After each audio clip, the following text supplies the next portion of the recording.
मोर अगला कविता के शीर्षक हवे आगू कागो पाछूक पाछू। एक परिवार के बात बताहूं जेमे 6 माई पिला है तो कौन है, दाई हावे, दादा हावे, 2 जन बेटा हावे और दोनों बहू आगे है।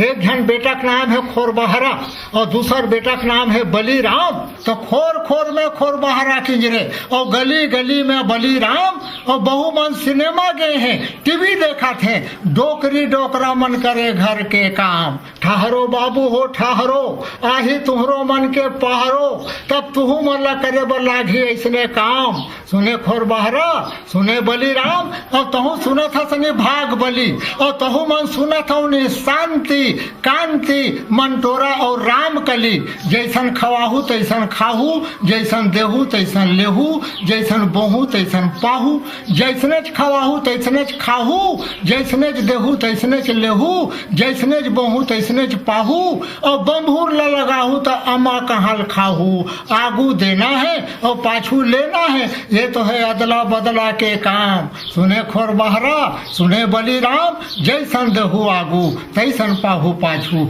आगू कागू पाछू पाछू, आगू कागू पाछू पाछू।